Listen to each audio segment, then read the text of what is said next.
Hello, and welcome to the Cleveland Browns Dawgpound South podcast on location. My name is Steve Gill. I'm your host. This is part of the Fanatical Elves Network, which is part of the Fans First Sports Network. Well, that was a dud. Best way to describe that game was painful. Painful not only for the fans who watched it, but also painful for the players who played in it. I'm sorry, but the Denver Broncos are an extremely dirty team. They lead with their helmets constantly. I could see why Sean Payton was suspended for a year for getting caught trying to hurt players of opposing teams. Painfully obvious. Even when their worst player, the cornerback Jackson, who was suspended for the second time for harmful play, still they're doing it. And then they hit somebody like the Amari Cooper. They lead it with their helmets and they get up and they celebrate it and laugh about it and think it's great.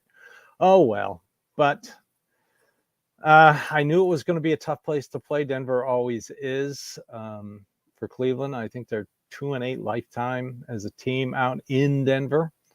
So they need to regroup. I know a lot of people are complaining this morning about the play calling, but here's an interesting fact. When a Browns series, Browns success rate on a series, which started with a pass, 78.9%. When it started with a run, 40%. So yeah, I could see why you were wanting the Browns to run more, but if you go back and look at that first quarter, Denver was lining up as many players it could in the box. They had single coverage on the wide receivers, and they had one safety back. They were daring the Browns to run the ball. They were forcing them to throw the ball. And at first, the rookie fifth-round draft pick, DTR, didn't have that much success. Didn't help that he had a few players dropping the ball as well.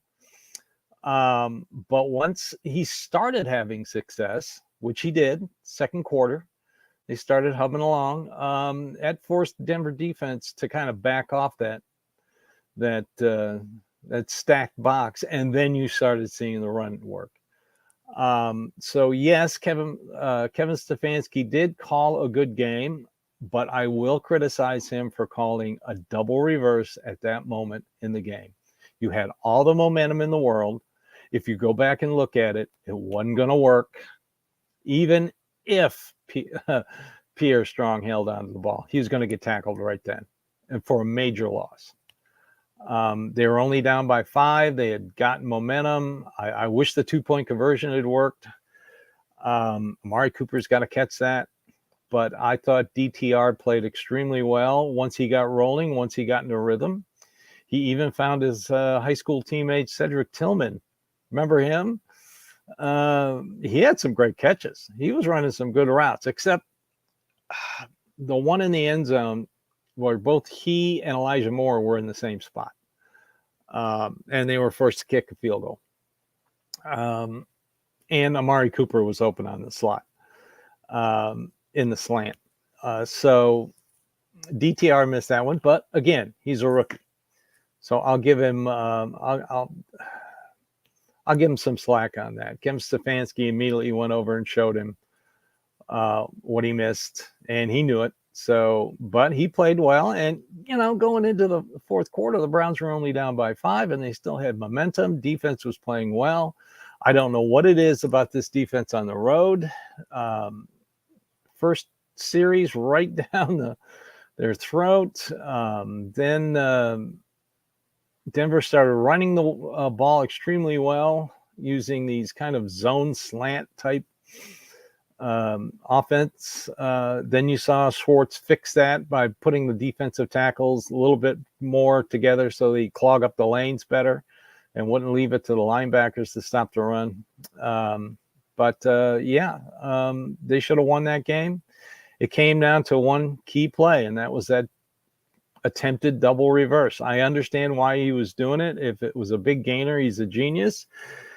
If it fails, he's an idiot. That's the way the NFL rocks. I mean, look at Carolina. They just fired their head coach this morning because the owner wanted the short quarterback and not CJ Stroud, like the coach wanted. The coach wanted CJ Stroud. The owner wanted the other guy, and they're 1-10. So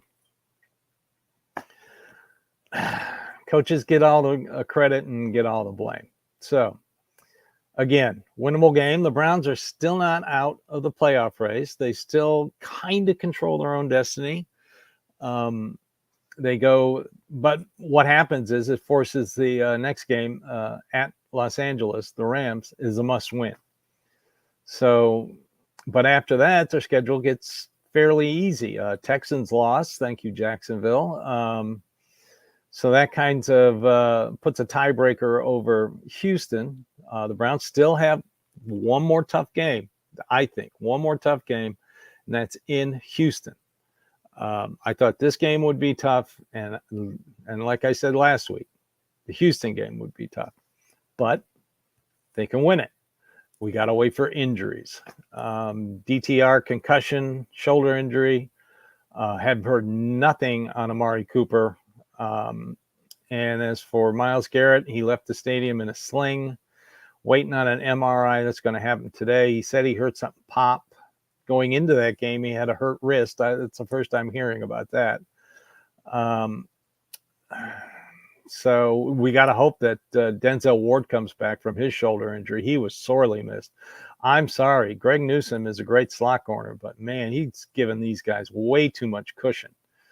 And they took advantage of it all day. I thought Schwartz would play a little more zone than man just to help protect his corners.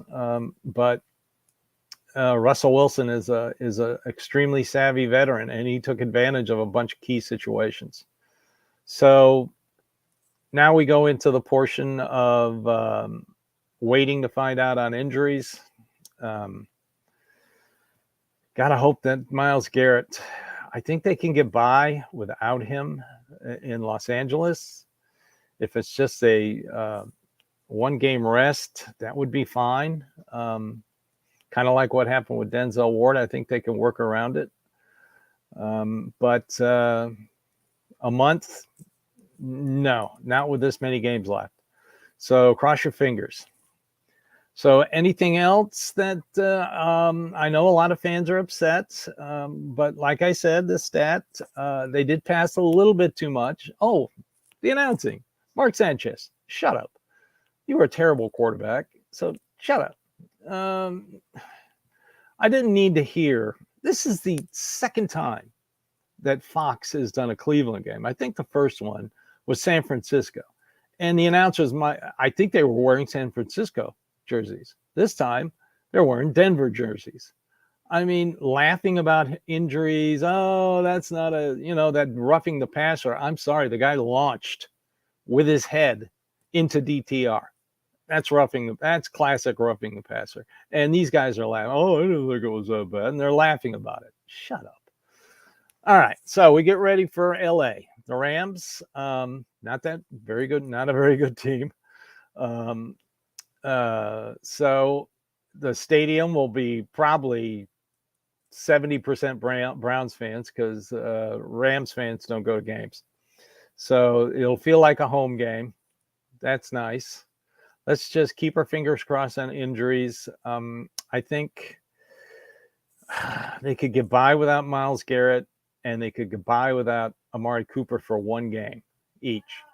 Then Tillman played. By the way, Cedric Tillman, nice game. Good to see him and DTR hooking up again like they did in high school. Very nice. Also great game. Jeremiah Owusu-Koramoah. Oh my God, he was everywhere. My goodness, that kid is just outstanding. He gets better and better for tackles for loss. I think he leads the league in tackles for loss. If he doesn't, he might be up double digits. So get ready for the Rams. Must-win game. Got to win that one. Got to keep up with Baltimore. Baltimore has a tough 3-game stretch. Middle, I think they play San Francisco, Jacksonville, and Miami before ending the season against Pittsburgh.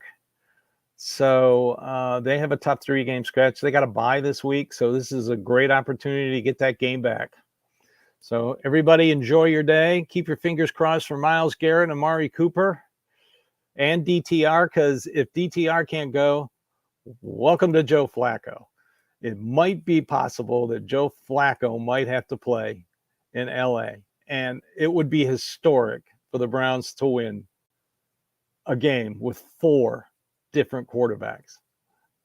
I think they could do it with Falco or DTR. I want DTR to play because he's going back home where he went to college, UCLA. I'd love to see him play, but let's see what happens. Shoulder and concussion. All right, keep your fingers crossed for no more injuries and no bad news today or tomorrow. And everybody have a great week, and go Browns.